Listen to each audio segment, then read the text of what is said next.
Hello, and welcome to episode 92 of the Sci-Fi Podcast. From Scottsdale, Arizona, I'm Nick Zoutra.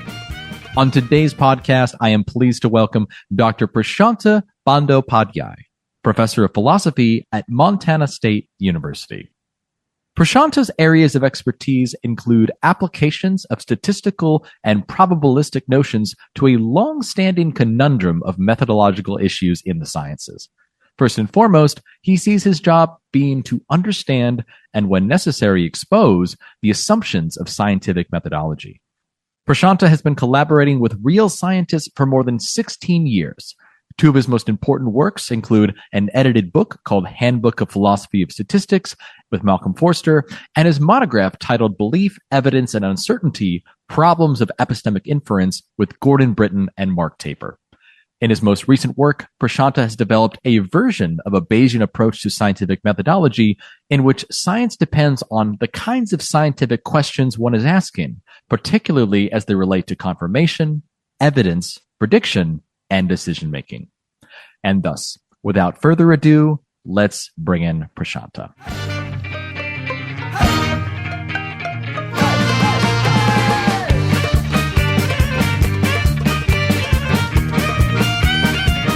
Prasanta Bandyopadhyay, welcome to the Sci-Fi Podcast. How are you this Wednesday afternoon? I'm doing very well, Nick, and thanks for inviting me for this interview. Thank you. Well, so as we chatted a little bit before, I see you're in your office is that in Montana, in Bozeman? Yes, it is in Bozeman, and it is about 50,000 population. It's a very white town, very beautiful, 5,000 feet above the sea level, and it's surrounded by mountains all over, and So I guess you have visited Montana for some conversations I had, and how did you like? Did you? So I live about 80, 90 miles from West Yellowstone. Right. Yeah. So I mentioned. Yeah, we chatted a little bit before this. So yeah, my family has this interesting history of sharing a cabin outside of West Yellowstone, about 15 minutes on Hebgen Lake. And so we pretty much go to West Yellowstone every year. And so we're going to go again in July, and we've been to the park. Actually, it's crazy that I think for the first time last year, we went to, it's not Gallatin is the county, but there's a geyser. There's like a Gardner. Yes. Yeah. Anyway, it's like every year I try to do something new, explore the park in a new way. But yeah, I've had family, a cousin that went to Montana State. I've heard good things about Montana State's philosophy, and I've also just visited Bozeman. It's a beautiful city, and I imagine it's a wonderful place to do philosophy. So maybe this time when you will visit, I will meet you. That would be great. Hey, yes, I would love. Yes. I'll let you know if we come through Bozeman, or hey, if you want to come down to West and have some fun time. Maybe you'll drive down to Bozeman because I do not drive much at all. I'll let you know. Okay. I used to fly directly into Bozeman. They have some good flights to get in, but but no, I mean, if there's any excuse to come out to Bozeman, what's it like? So I know. Bozeman gets cold, and I've only been up one time in the winter, and my family actually has done the whole snowmobiling into the cabin and hiking through the snow. But what's it like, running, as a working philosopher and teaching? What's it like in that negative 25, 30 degree weather? Remember I told you everything about the truth, nothing but truth. Right. But actually, I prefer cold temperature. Oh, okay. Even though I was born and raised in India, but I love cold temperature. We had snow 2 days ago here. No way. So we're recording this. It is June 19th. It is Juneteenth. That's right. We had snow. Wow. And I walk sometimes, and I can tell you the Handbook of Philosophy Statistics, the day I received the invitation from via Malcolm Forster, it was minus 35. When I walk from my house to the school. Oh my gosh. That is okay. Well, maybe I'll be happy to visit in, I don't know, the fall or maybe the summertime. Yes, I think so. But I think, I think a future philosophy of science, maybe regional conference would be ideal sometime, maybe, or a summer conference. I think people would love to come to Bozeman if any excuse to get out to both, I imagine, Yellowstone or Glacier. Yes, I think so. Yeah. I think so. Well, great. Well, thank you again, once again, for coming on, Prasanta.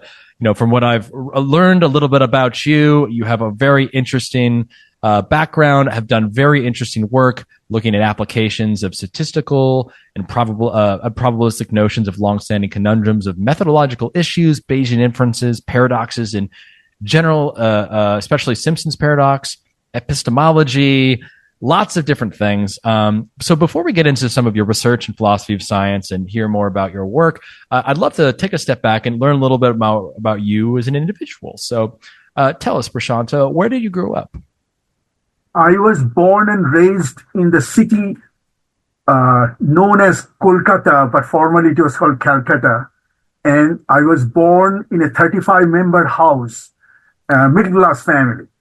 And I can tell a little bit about my family if you want to know. May I go ahead and tell you? Absolutely. Yeah. Tell us a little bit. So it was a 35-member family. In our house, I saw private secretary of Mahatma Gandhi, Nirmal Bose, used to come to our house. Lifelong Oscar winner, 1992, Satyajit Ray, whom I have not seen, but he came to our house to do movies about my grandfather's book. And the whole 35-member house was run and paid by the royalties and movie rights and novels from my grandfather's work. He was nominated for the Nobel Prize in Literature in 1971, but he did not get it. He died that year. So he was the patriarch of our family. And so because of him, so we are 6 brothers. 4 of us has a minimum degree, has a PhD. So we are middle-class family, but it's a lot of literature, movies, and a lot of very, very ordinary growing up in one sense. This is how I grew up, Literature. Wow. So what was this? I'm sorry. My apologies for not doing better research on what was this book that was almost a Nobel Prize winning? No, he was nominated as his work nominated for Nobel Prize. Gotcha. So 40 or 45 movies were based on his novels and stories. Wow. Oh my gosh. Okay. So do you have it? What is one of the most, perhaps, well-known or well-liked? Right now, so the movie you can Google, it's called The Music Room. And the person who did the movie, actually, he was a lifelong Oscar winner, from Oscar committee, actually. And the last novel translated by the guy, his first name is Ben Baer. He is now an associate professor of Princeton University in modern language department. So, the turn of the river Hashuli. I can email to you if you want. Sure. So you came from, wow. So it sounds like a number of very interesting family members doing lots of interesting work. What was that like growing up with that sort of knowledge? Like, were you aware of it at the time, like as a child? Yes, I was aware of, and of course, but again, we are very middle class family. We are not. My grandfather could have been a rich man, but he fed us by writing novels and stories. So yes, because he was famous, of course, we got some advantage, but he's being famous. And so, in one school where I graduated from, I tried 5 times to get into that school. It's on the 6th time I got into this quite well-known high school. I went there. So I don't know whether it is because of my trying 6 times, or is it because of my grandfather's name I got into the school. But I've heard of things where like certain schools can be incredibly like testing into them. The competition is just outrageous. So what were you, it sounds like there was a lot of interest in film and literature within the family. Were those some of your interests, or what did you find yourself attracted to? So actually, I wanted to be a cricket player. Ah, yes. Okay. So I was deeply interested in cricket, but also I was a very studious student, but cricket engrossed. I was also engrossed with cricket, but in my family, I don't think cricket is a very good thing. It's not considered as a very good thing to do. So education is the only thing, because my grandfather didn't have much education. My mother, who was a very bright woman, she came from philosophers and all the families, 10, 20 generations of education coming, but she did not she could not have a high school degree, but because of her unfulfillment life, so she imposed on us. So I had to go and take the exam in that school and fail 5 times to get entrance in the school. Wow.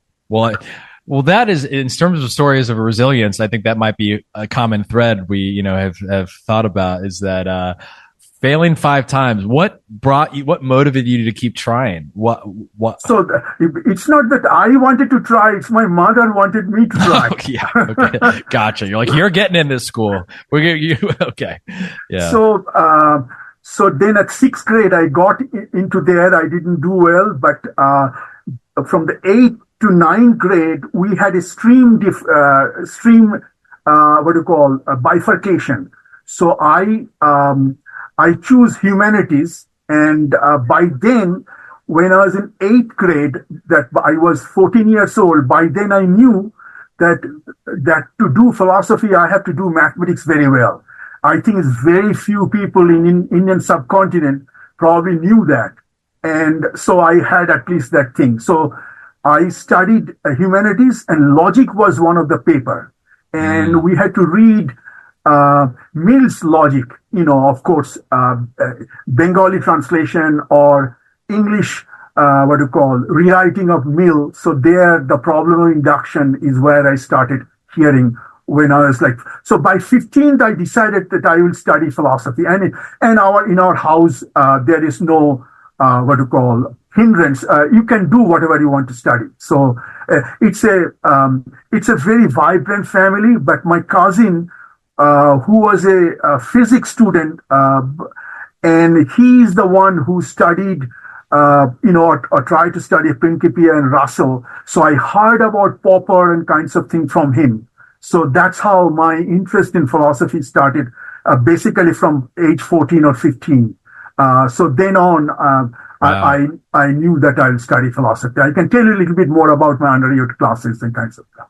Yeah, no. Well, I'm glad it's interesting. And it sounds like, so even though there were, 35 member household, I'm still trying to figure out the logistics of how, of everything, like who sleeps where, what is happening. And I know this is, there's just differences in different families and different situations, but that's a lot. But it sounds like, so there was even the fact that you were encouraged by this. Sometimes people aren't encouraged to do philosophy. So, that it sounded like were family members okay with it? No, absolutely okay. Yeah. We have 6 brothers. 4 of them studied humanities. Gotcha. So they already knew that there was a path. Okay. Yes, there is a path. And if you want, I can tell you a little bit about the house arrangement, but I don't know whether this is a place you want to know about it. I can tell you about it. Tell me about it. No, why not? And then we'll move on to the scholarly stuff. Yeah. So, although we are middle-class family, it was not uncommon to have people who cook for us, wash for us, and clean our houses. So we have lots of people, maids and kinds of who did all the chores. I didn't have to do any chores when growing up, basically. So other people did that. So none of my brothers did. But in that sense, but we have a very democracy in the sense, those people who work for us are very highly respected. Respect in the sense, we call them aunt or kinds of thing. But it is also true that it does not mean my status and the person who works for us have the same status. Of course, my status is higher than those who work for us. Do you follow what I'm saying? Yes. So this is how our family, but of course, because there are so many people, we sat in one of the, when we took our lunches, so we sat down like 10 people and the people are serving for us. But Wow. our food quality may not be very high quality because my grandfather had to write books to feed us. But the quality of food is very, very ordinary kind of food. So this is how I grew up, Okay. Oh, thank you for sharing a little insight into that life. I think it's everyone comes from a different experience, and that this one in particular, I think it's very fascinating and really interesting. So thank you. So we had 12 rooms, but of course we have to share, Right. same room with other people. Yes. Right. Okay.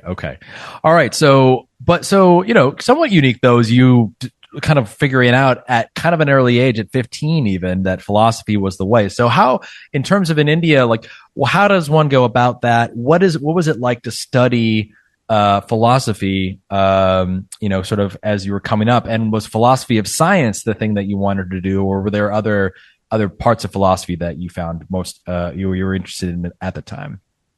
So, because of my cousin who's like 12 years older than me, so I was exposed to Russell and all those, basically Hospers. There is a book by Hospers, I think, who mentioned one of the, I think Norton mentioned Hosper's name, if you remember, John Norton. In Australia, he read Hosper. So that's right. So I read Hosper's, some of the stuff when I was a high school student, and so basically the kind of thing my cousin and I talk, they are problem induction, and what surprised me, I can tell you that one day he told me that if you flip a coin, the probability of both sides, if it's a fair coin, is 50-50. I thought, why it would be the case? It seems very surprising that, but you might think, why? But, anyways, so many things can surprise so many people. So it surprised me. Yeah. So I read, by 10th or 11th grade, so we have a high school exam. Exam means, about like how many, 50,000 students take that exam statewide. So the state I'm coming from, it's called West Bengal, which is a border of Bangladesh kind of thing. So I took exam, and I know that I wanted to study, majored in philosophy, and then I read. I don't know whether you heard his name, Cohen and Nagel. There's a book by Cohen and Nagel. It's called Introduction to Logic and Scientific Method. It's a very sophisticated book. It is very easily, it cost very little money in Indian rupees, and but it was still, I think, it's a very sophisticated book. And Nagel happens to be my advisor's advisor in Colombia. But anyway, so I studied. I did not do that well in the exam, but after review, I did well. I got into the college. It's called Presidency College, which is a very famous college, which produced 2 Nobel laureates in economics, actually. But the 1998 Nobel Prize economics, his last name is Sen, S-E-N, and 2018, his last name is Banerjee, actually my anglicized version of my name, but none of them are related to me anyway. But the school is, the college, the best thing I learned in the college is history of philosophy we had to read, going through the translations and reading that. But I don't think philosophy training in India is very good. Wow. And it's not a good training, although we have a long tradition of classical Indian philosophy and incredibly good, 3,000 years ago. I can just tell you, 11th century logician school, the kind of argument they have given for the proofs of the existence of God, much, much better than Descartes' argument for the existence of God. Descartes did it in 1670s. Descartes is very smart, of course. He was a great philosopher. But I just want to tell you what a long tradition we had of analytic philosophy, what we only do kind of thing. So we had a long tradition of analytic philosophy. But anyway, so I got a bachelor's degree in philosophy, and by then I published a paper on knowledge of induction, so I was interested in academics and kinds of things. But again, the paper, any undergraduate student of mine can write that paper every day, one at a time. So our undergraduate students are much more better trained than how I was trained in India as an undergraduate student kind of thing. Sure. No, I mean, it often helps, like how people, how they develop in their skills and their training, their subset depends on like what they're exposed to. And it is interesting then to kind of be aware of then perhaps the limitations of what one is getting in comparison when you see it elsewhere, or especially when you're exposed to then later subsets of training or that what you could, I imagine, do in other institutions. I mean, I've heard some arguments for good things in philosophy of science in India, but not a tremendous amount. So I don't know. I don't want to say like this is the end all be all, but I'm sorry to hear that your experience perhaps you didn't get as much as you would have hoped for, but they're good people. Those were teaching,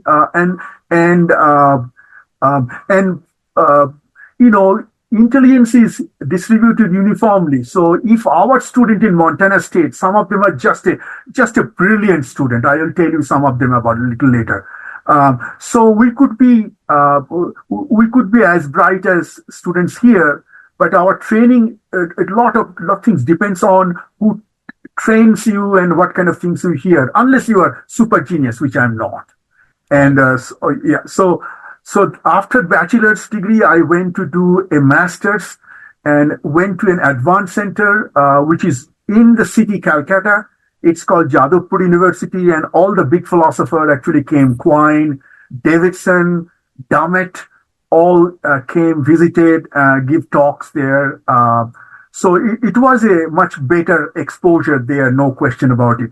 So I did my master's there, but I was interested in Western philosophy, especially philosophy of science. But I didn't get a chance. There is no philosophy of science course was offered, not in the undergraduate, not even master's. And then I did an MPhil, not even MPhil, which is less than PhD. There was no class or course I can take on philosophy of science. So basically, I was trying to train myself. Again, my teachers in India, they're all good people, but they have a different interest and focus. And so I wrote an MPhil thesis on Kuhn-Quine, Feyerabend, and Davidson's response. So that was the thing I wrote as an MPhil thesis. Excellent. So, with full acknowledgement that basically it sounds like the emphasis was not in philosophy of science. There's some excellent philosophy, right. Excellent analytic, and that's often the case. I mean, that's right. It was only kind of luck that I think I mentioned that, my foray into philosophy of science was that I was into the sciences, and there just happened to be the Center for Biology and Society at Arizona State with other philosophers of science.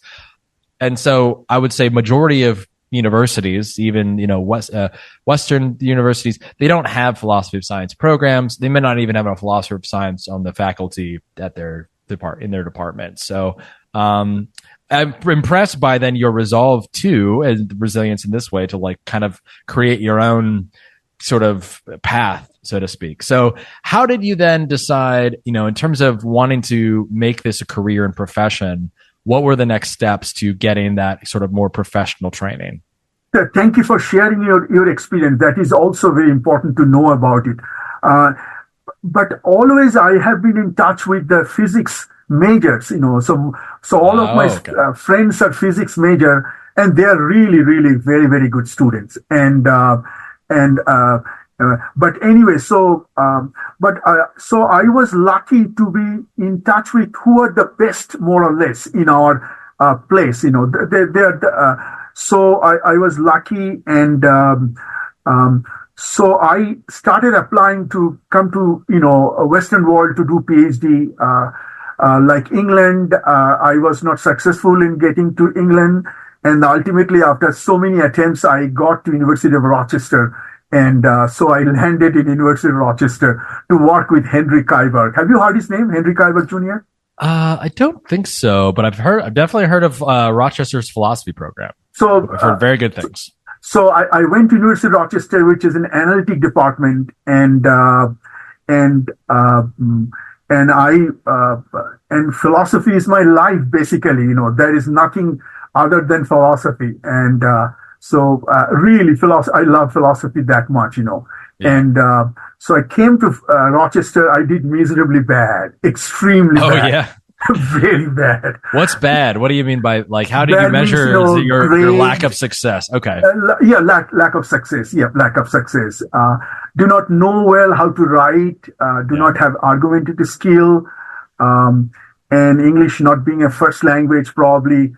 I heard from an NSF person that if you can write well, you can bluff someone because of your writing is so well, and sometimes it takes a lot of reading to be convinced that there is nothing. It's so true. So anyway, writing is so important in philosophy, and I was kicked out of the program basically, and so after 2 years. Yeah. Okay. So they had some strong standards then in terms of the kind of students. And definitely I did the worst for many years. But by then I was back in India because after 2 years I went back to India and I knew that something was going to happen, and so. But anyway, one of my brothers suggested go back, and if you have to go back and do there, and do whatever. So I started working as a blue collar worker there, and a lot of my Indian friends helped me to be in their apartment and kinds of thing. So that was. That 1 year was even worse. The year the department kicked me out, the 1 year following year when I started working on my dissertation, I was basically kicked further back, because my writing. How did you find your way back in? So basically, I don't have any. So already I took all the courses, so I don't have to. They don't have to. So I don't have any course requirements there. So basically, I have to support myself by working in the weekends or long hours. Do you see what I mean? See. So I started working in a hospital, strong member hospital, where they hired student as an employee, and basically I'm a student, right? I'm a full-time student, and then. By then, there is a professor who is now an endowed chair in State University of New York. His name is David Brown. He's a philosopher of language. So he came from Stanford at the time. So he was an assistant professor. So I and he, both of us started talking, and by then I wrote my dissertation proposal, which needs to be passed, which is called Realism and Bivalence. It's mostly centering around Michael Dummett and kinds of thing. So ultimately it got passed, and David Brown suggested that, if you want to work on realism and idealism, what you did is it won't cut in the United States. So why not you work on Buzz van Fraassen? So then I started reading and working on Buzz van Fraassen, and by then, I was not interested in statistics, but probably tried to impress my advisor, who is very competent man, no question about it, So he had interest in statistics. He was a joint faculty of computer science and philosophy. So I started taking sitting in a statistics course, and so I started also. So by then there is a person came in, and here I'm lucky. His name is John G. Bennett. So he started his career at UCLA with David Lewis, and from University of Michigan, he didn't finish his PhD there. So I'm talking about 1968, 69. Not mine, but my one of my mentors. And so he was in different places in Cornell and different places. And then he was in Rochester as a visiting assistant professor, and his wife was a doctor there. And he was a brilliant man, basically. I mean, incredibly brilliant. He reads things, but now he's really getting older. He do not have that sharpness anymore. So he reads things in 15 seconds, 20 seconds, and start commenting on what he read, kind of thing. So, so basically, I started talking to him 5 days a week about philosophy, baseball, and everything. So Henry Kuyber is officially my supervisor, but actually, I mostly talk about with John G. Bennett, and so then gradually my work on realism and anti-realism on Van Frassen's work kind of what you call gel together, kind of congeal, and by 1994, I found a contradiction. Actually, that paper is published in Philosophy of Science. That's my Watts paper, I consider. So where I showed Van Frassen whole thing contains a contradiction, manifest contradiction. So if I tell you that way, it might seem how bright I am. Actually, not that the case. Van Frassen mistakenly wrote a sentence which if he erased that, then everything is fine. But mistakenly, he wrote that sentence there. And I can quote that. So it's just a slip of the pen, he wrote it. And from there, the contradiction follows, basically. Gotcha. So by then, it was probably 93. Then I started writing on an important chapter on theory of acceptance, when should I accept a theory, what should I think, stuff. And then I was playing with some numbers, multiplying, probability with with utility, and suddenly I found a decision result, which none of the famous decision theories say it's a good decision, but looks like it's a commonsensical, it's the best one. Do you follow what I'm saying? Yeah. Could you, so for those who aren't really familiar with this kind of work, could you kind of, back up a little bit and just explain, like, what are the big questions that you're trying to address, or what, okay, and what are the questions yeah. Yes, I'm sorry, I spoke fast. So Van Frassen talks about a theory of acceptance, when we should accept a theory. Right. And for Van Frassen, you should accept a theory if the theory has to be empirically adequate. That's a minimum necessary condition. But there could be two theories which are empirically adequate, but you might go for one rather than the other. Fair. Okay? Right. And then the reason you are going for the other, even though both theories are empirically equivalent or empirically indistinguishable, because there are some pragmatic considerations. Suppose you invested a lot of time, you have an NSF connected, you are an old man, you're holding, so all the stuff going on. Right, so this is Van Frassen theory of acceptance. I'm of course putting it very, very oversimplified, but that's the idea. Right. No, I appreciate that. Thank you for sort of characterizing it in a way. Yeah. Thank you. And to do that, I'm talking about decision theory, kind of, where suppose so it's kind of I am considering whether to. I'm just giving an example, considering whether to believe in God or you don't believe in God, right? So Pascal's wager kind of thing. Yeah. So you need some probability of God being there, and if you don't believe in God, what are the bad things might happen? You may be condemned to hell and all those kinds of things. So you need to get the probability of following a particular action, state of nature they call, whatever will fall. So that means you have on the left-hand side, you believe in God, you do not believe in God. And on the top, you have the states of nature, God exists or God does not exist. Gotcha. And then, do you see what I mean? So yes. Then you have the probabilities and utilities, all those things, and you multiply the probabilities with the utilities for each action, whether you believe in God or not, which one has a more expected utility, you go for it. So that's the roughly idea, right?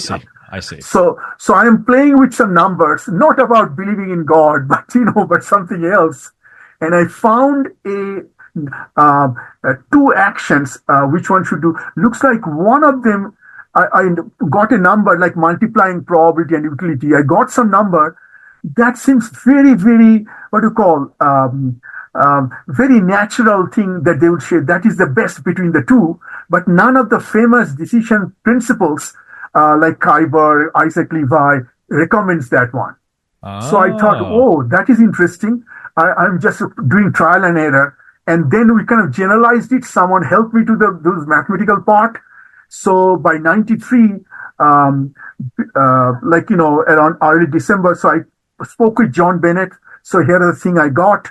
He said, well, to publish a paper, you need blah, blah, blah. You have to do those things. So he took off. He went, with his family, he took a vacation. That was in the winter break, Christmas time. So I, with the help of some mathematician, I have the paper, all the paper, I wrote the paper. It's called, it's called In Search of a, I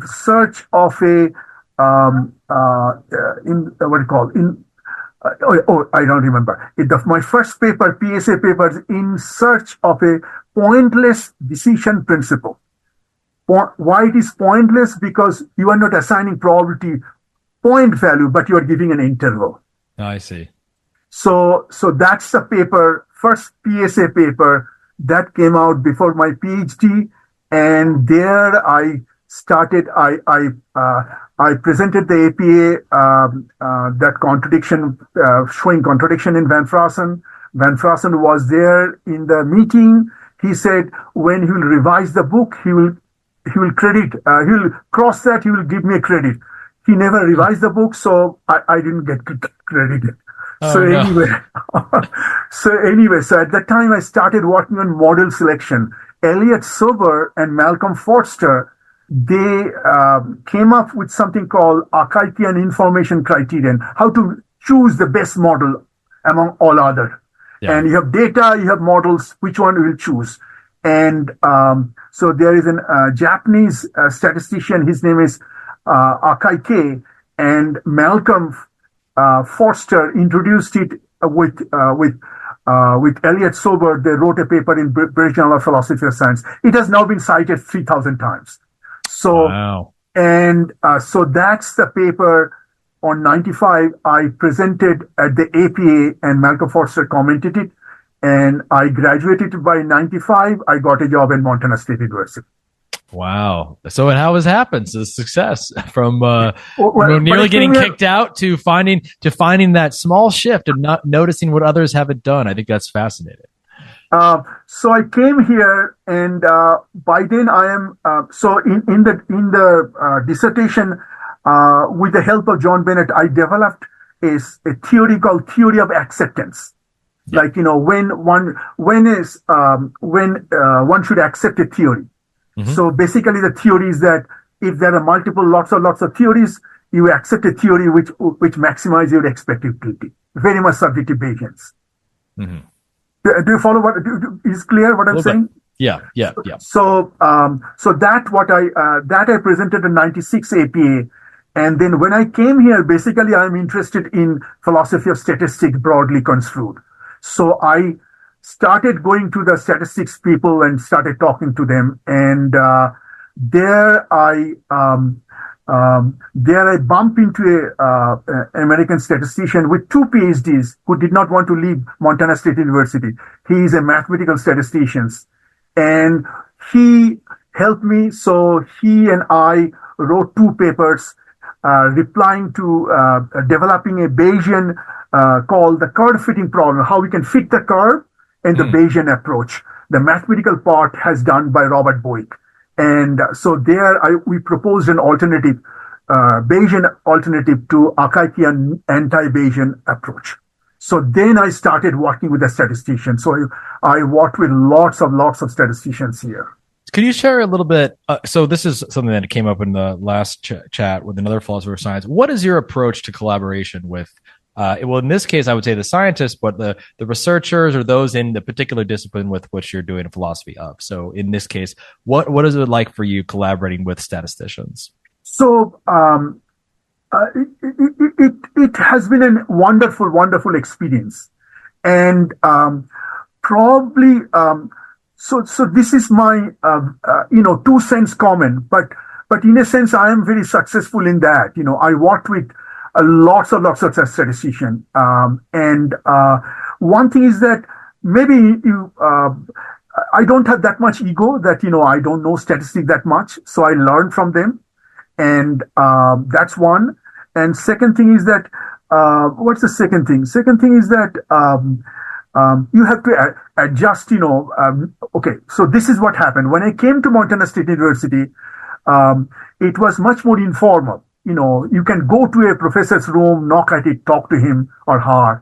But now it has become much more professional, professional in the sense they're very statistician and high demand. Lots of people want to work with them. Gotcha. But I already started working, and the manuscript, I have like 5 statisticians' contribution in my book manuscript. So anyway, so I don't know whether I'm answering your question, but I think, I think it's good to good to maybe tune down your. No, maybe I should not.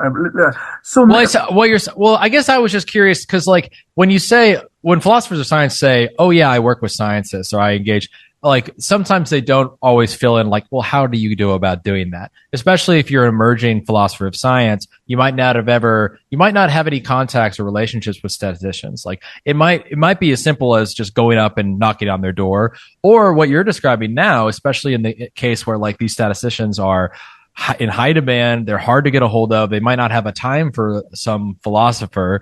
There might be you might have some unique challenges to engaging with them. I know myself, when I've tried to engage with clinical neuroscientists, they do not care very often. Or it's not that they don't care. They just have so many things going on that it's sometimes hard to get a meeting with them. And so it's not just about getting in the door, but I was also just curious of like, people have different styles of collaborating. I think every collaboration is different. And I'm impressed and happy to hear that you've had a lot of rich success over a large part of your career in collaborating. That's just not always the case. But it's sometimes helpful for learning for people who are thinking about collaborating in the future.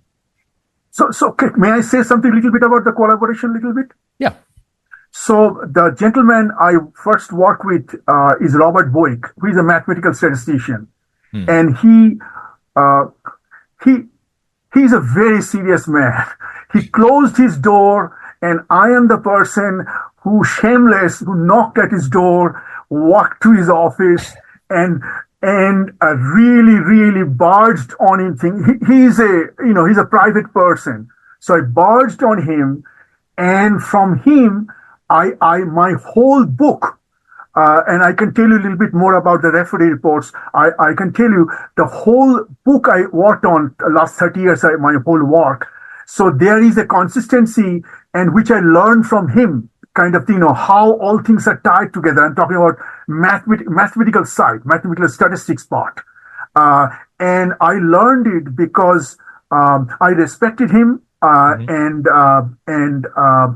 so it was just probably you have to take some risk, and probably if somebody say, well, you do not know much, I said, well, sure, I do not know much. Maybe this is I have a really wonderful time, but now it is very difficult to talk to the statistician now. And now I'm talking to a younger statistician who just joined as an assistant professor, and she is doing helping me some, and we'll talk about that later. So let me stop here, maybe. Okay, great.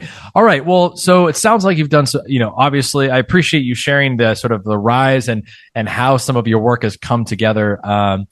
Perhaps, so you've I don't want to like cut off some of your other work. So are there other kinds of works that you feel, maybe that were representative of how your thinking has changed in philosophy of statistics, or perhaps you could talk a little bit about the handbook, some of your main works. I'd be happy to hear a little bit more.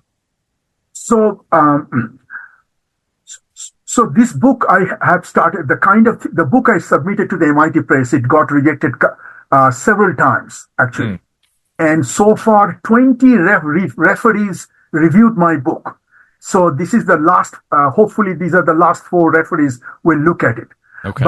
So since I have been working on it, since I was a graduate student, the model selection kind of thing I started when I was a graduate student. So since 1994 to 2024. So it's basically 30 years of work. So whatever I've done, I connected the whole stuff, the theory I developed, and I'll come back to the challenges part, connecting the whole thing. So I connected the whole book.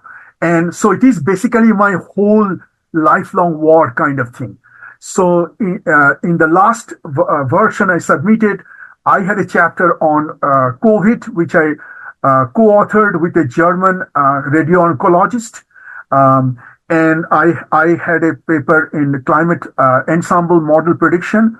2 of the referees who rejected my book manuscript last time, so they asked me to take out those parts. So I took out those 2 chapters from the book now and added, of course, something more. So it's basically a theoretical work. And why I'm saying, because I also worked on how we can apply our theory to the analysis of COVID and kinds of thing, and how we can apply the ensemble model prediction. So those are coming out from my work, and I can tell you a little bit about what I'm doing right now. Yeah, that sounds great. Yeah, why don't we do that, and then I'll have a couple more questions for you. But yeah, that sounds great. So right now, so there is an NSF grant. Luckily I got it because of the magnanimity of our dean, who is a condensed matter physicist interested in the quantum mechanics. So Bayesian computing. So the coming 2 months I'll be sponsored by the NSF grant, and the next year summer too. So here I'm working on the question of consciousness, actually emergence of consciousness. Ooh. So and I applying what I did on the book. That I'll be applying here. I can tell you a little bit more. So I was involved in a astrobiology multidisciplinary grant with the NASA from 2007 to 2012. It's a $6 million grant. So I was the only philosopher then. So there I picked up some of the biochemistry. Of course, I'm very bad at that. But so one of the chemistry students suggested. So one of the project I work is how, so we are alive, right? I mean, how life came into being. Mm-hmm. And so we applied Simpson paradox, how life could, in the dynamical case of Simpson paradox. I don't want to go into detail. I'll be happy to do that. So applied it, and we have a paper published. But now, right now, the NSF grant, what I'm doing right now, the first draft I have done is that David Chalmers thinks that consciousness is something which is neurocorrelates cannot explain that I am being happy or I am being sad or all those kinds of things. Sure. And so I am applying the distinction one statistician made, but I'm going to apply it. It's called belief question and the evidence question. Belief question is that given the data, what should I believe and to what degree? It's a subjective question. Right. And given, say, I came from India, I ran I lost some weight, running temperature. The doctor said, well, let's run an X-ray and see what happens. Suppose my X-ray came out positive. That's the data. Okay. Yeah. Okay. So I'm making up. Don't worry. I don't have any. Sure. No, just for a suggestion. Yeah. So given the data, one person can ask, what should I believe about Prasanta having tuberculosis and to what degree? Okay. Okay. So that's a belief question, which is different from the other question is that given the data that the X-ray came out to be positive, what should the data provide? What do the data should the data provide evidence for the hypothesis that Prasanta's tuberculosis against its alternative, and how much? Different question. Yeah. They're different questions, right? So I'm applying those to addressing Chalmers' questions and all the stuff and connecting with the emergence of life. So that's the stuff I'm right now working. And so that's one. And other is, so that's taking my time right now. Basically, I'm thinking about it. And the other thing is working is something called empirically based methods. So I don't know whether I heard your name, Stanford statistician. His name is Bradley Efron. So he developed all the bootstrap techniques kind of thing. He is one of the best 20th century statisticians. And so he is a Bayesian, but he's he's all the prior probabilities. Do you know about Bayesianism a little bit about it? I'm familiar. So for him, all the prior probabilities, whenever you need, they will estimate using data. They will estimate and do the whole thing. So no place of subjective probability. Okay, so they're called empirical based methods, and not much, almost nothing is written on philosophy. But anyway, so we have an invitation, but I don't know if you heard of it. There is a journal called Entropy. There's a journal, and there's a special issue. It's a Chinese.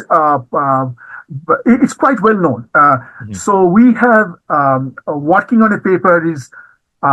It's about this belief evidence distinction and how the empirical based method works, all those kinds of things. So there's statisticians involved. So that's all. Let me stop here.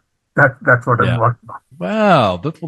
Thank you for sharing about your work. Sounds like some very interesting So I've been impressed. One of the things I've noticed a little bit of what you have kind of revealed is your ability to link your particular research to both real world applications as well as applications happening within philosophy more generally. So how do you go about doing that? Like, how does someone, like you, find the ability to take some of the way you're thinking about these things and then apply it so deftly? Like, is this something that you've always been able to do, or have you had to learn how to do in terms of connecting it to things that people really care about?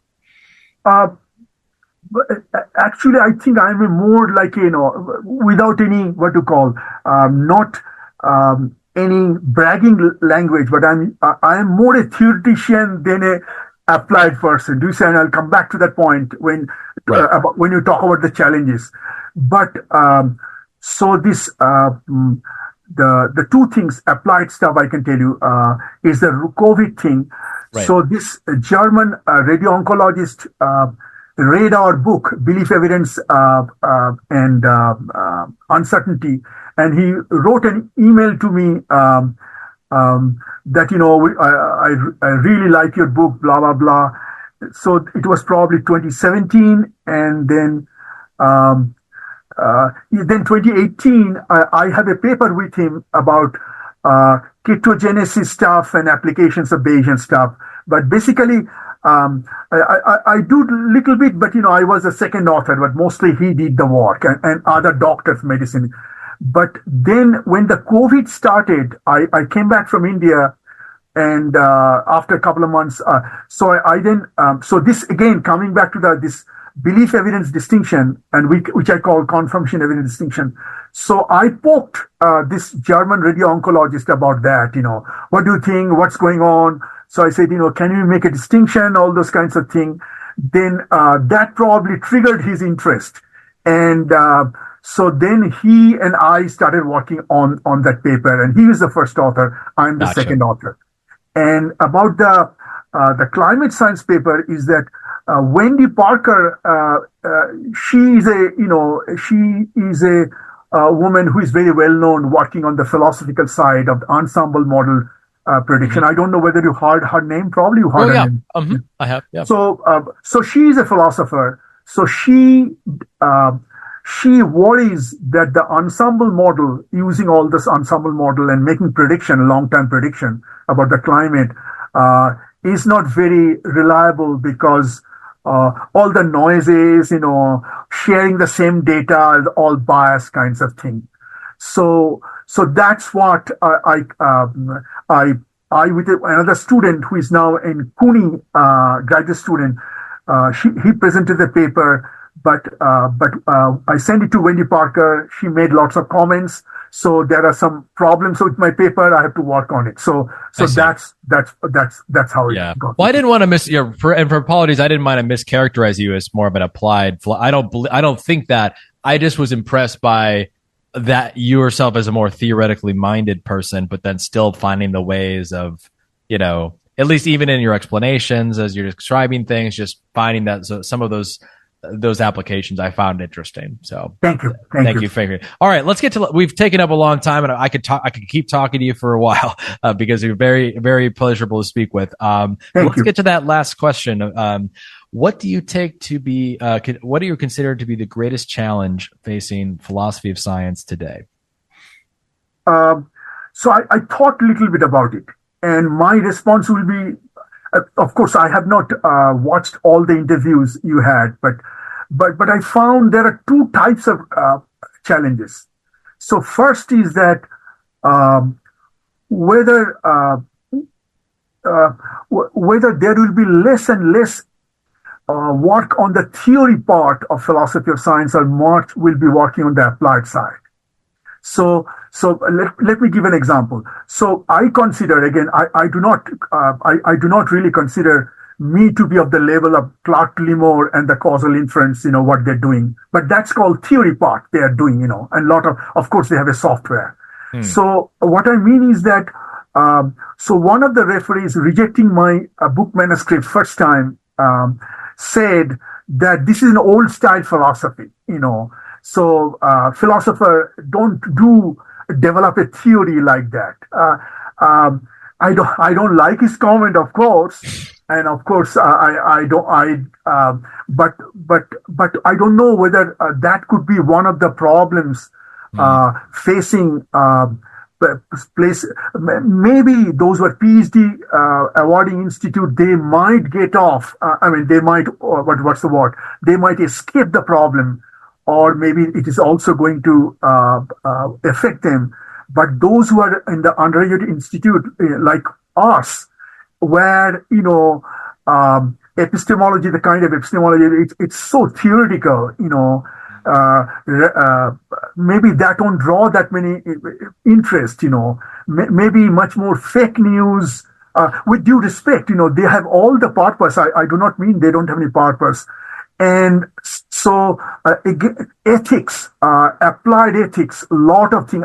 I'm not underestimating those who do that, but I'm saying, lot of NSF grants are connected with doing that, and probably a lot of applied stuff will be philosophy training, maybe include a lot of applied stuff. Again, I'm not downplaying that. I'm saying that probably it would be a challenge that there will be less and less work on the theoretical side, maybe more and more applied side, kind of. That is my thought on that. I see. Okay. Well, Prasanta, I appreciate you taking your time, and thank you for thinking a little bit more about that question. And obviously, I'm rooting for you in terms of getting your work out, your research out. And again, I see this through line of resilience from when you started at 15 to continuing to this day, like trying to sticking with what you believe in and just like finding ways to like kind of move forward. So thank you. Now I do say I'm 2 years younger than Moses. For 2 years younger than Moses. Well, how about that? Well, we're going to put that on there. Hey, it was wonderful. Thank you for being such a pleasure. It was great to meet you. Hope we can, like I said, I hope to visit Bozeman sometime. I'll definitely let you know when I come, or if there's something I'm going to be like, I'll be thinking about you the next time I'm in Montana. So please kindly I will. I'll stay in touch. All right. Have a wonderful rest of your day. Thank you. Bye-bye.